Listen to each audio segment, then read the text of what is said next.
लोक माता राजमाता जिजाऊ को चरणों में नतमस्तक होती हूँ मेरे छत्रपति शिवाजी राजे को। प्रणाम करती हूँ हिंद भूमि के छावा धर्मवीर संभाजी राजे को। अभिवादन करती हूँ महाराष्ट्र जन्मभूमि कर्मभूमि हरियाणा और भारत माता को। यहाँ उपस्थित सभी अतिथिगण और इत्यादि उपस्थित महानुभावों को मैं दर्शना सादर प्रणाम करती हूँ। आज गुरुग्राम महाराष्ट्र मंडल ने मुझे छत्रपति शिवाजी महाराज जी की जन्म जयंती पर अपने विचार व्यक्त करने की अनुमति दी, उसके लिए दिल से आभार व्यक्त करती हूँ। जिस राजे का इतिहास वीरता की अमर कहानी है, वह भारत देश की वीर क्षत्रियता की निशानी है।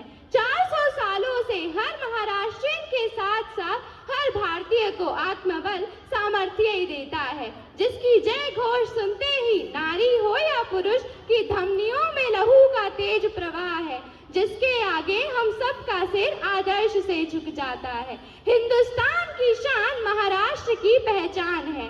प्रौढ़ प्रताप पुरंदर महापराक्रमी रणधुरंदर क्षत्रिय कुलावंत सिंहासनाधीश्वर राजाधिराज महाराज छत्रपति शिवाजी महाराज।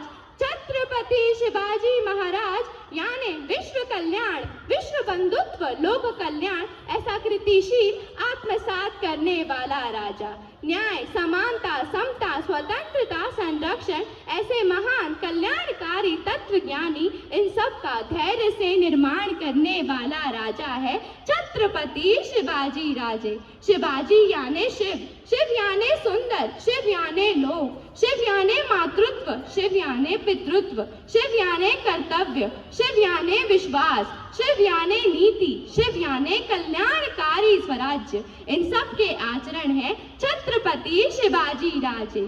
निराधार व्यक्तियों के आधार है छत्रपति शिवाजी राजे। राज्य की हर नारी को अपने घर की मंदिर की देवी समझने वाले हैं छत्रपति शिवाजी राजे।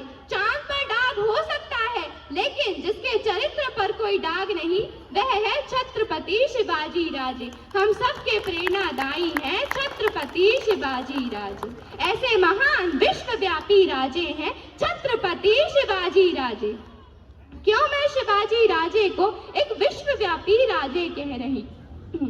क्योंकि 1600 शताब्दी में इस भारत की भूमि पर उत्तर से मुगल तो दक्षिण से निजाम, एक तरफ आदिल तो दूसरी तरफ पुर्तगाल, इन विदेशियों लोभियों के अत्याचार जनता झेल रही थी। कहीं संपत्ति लूटी जा रही थी तो कहीं महिलाओं की आबरू लूटी जा रही थी, कहीं किसानों की फसल बर्बाद की जा रही थी तो कहीं हिंदू मंदिरों को तोड़ा जा रहा था। जनता अपना अभिमान स्वाभिमान खो चुकी थी। हर कोई यही सोचता कि इन जुल्मों से बचाने के लिए श्री कृष्ण भगवान या श्री राम भगवान इस धरती पर अवतार लेंगे। लेकिन दूसरी तरफ जादवों की कन्या और भोसले की बहू यानी शहाजी राजे की पत्नी माता जिजाऊ यह सब देखकर बेचैन थी। माँ भवानी से यही पुकार करती, हे माँ भवानी, मुझे देना है तो ऐसा पुत्र दे जो इस भारत की भूमि की जनता पर हो रहे अत्याचार मिटा सके, खुद का स्वराज्य निर्माण कर सके। आखिर माँ भवानी ने माँ जिजाऊ की पुकार सुन ही ली। 19 फरवरी 1630 को शिवनेरी किले पर शिवबा का जन्म हुआ। माँ जिजाऊ की परवरिश शुरू हुई। माँ जिजाऊ शिवबा को महाभारत रामायण इनकी कहानी सुनाती और बताती। रामायण में सीता का अपहरण करने वाले, दुष्ट रावण का वध करने वाले श्री राम भगवान कितने पराक्रमी थे। महाभारत में अत्याचारी बकासुर का वध करने वाले भीम कितने शक्तिशाली थे और द्रौपदी की आबरू बचाने वाले श्री कृष्ण भगवान कितने उदारवादी थे और पांडवों का सही मार्गदर्शन करके कैसे धर्म की स्थापना की। इन धार्मिक ग्रंथों के ज्ञान का अमृत का प्याला माँ जिजाऊ शिवबा को पिलाती, तो दूसरी तरफ दादाजी कोंडदेव उन्हें राजनीति, घुड़सवारी, तलवारबाजी, युद्ध कला की शिक्षा देते। शिवबा का अब एक ही लक्ष्य और उद्देश्य था, अपना स्वराज्य, जिसकी सुरक्षा के लिए महाराष्ट्र के सह्याद्री के कोने कोने से तानाजी, नेताजी, सूर्याजी, बाजी, यशाजी, जिवाजी ऐसे जीवलब्ध दोस्तों को जमा किया और उनको बताया, हर एक मावड़ा को बताया कि गुलामी की मानसिकता से बाहर निकलकर अपना स्वराज्य स्थापन करना है। राजे ने अपना अंगूठा काटकर अपने लहू से महादेव का अभिषेक करके हर हर महादेव का नारा लगाकर स्वराज्य की स्थापना की कसम मावड़ाओं के साथ ली। 16 साल की उम्र में तोरना किला जीतकर स्वराज्य की पहली सीढ़ी शिवाजी राजे ने चढ़ ली। उसके बाद उन्होंने पीछे मुड़कर नहीं देखा, स्वराज्य का निर्माण और विस्तार करने में लग गए।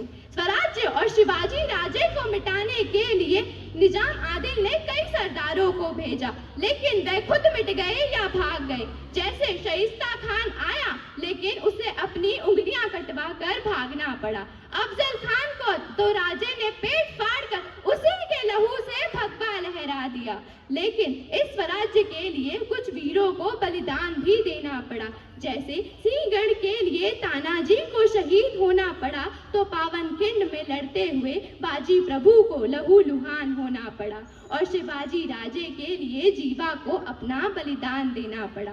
तब जाकर ऐसा स्वराज्य स्थापन हुआ जो माता जिजाऊ का सपनों का स्वराज्य हो, हर किसान की मुस्कान का स्वराज्य हो, हर नारी का स्वाभिमान का स्वराज्य हो, जनता का अपना स्वराज्य हो, हर धर्म जाति का स्वराज्य हो, एक न्याय प्रिय अनुशासन प्रिय स्वराज्य हो, दुश्मन की माता बहनों को भी अपनी माता बहनों का दर्जा दे, ऐसा स्वराज्य हो। ऐसे स्वराज्य का निर्माण और विस्तार मेरे शिवाजी राजे ने किया और उसकी सुरक्षा के लिए समुद्री सीमा पर अपनी दूरदृष्टि से नौसेना की स्थापना की।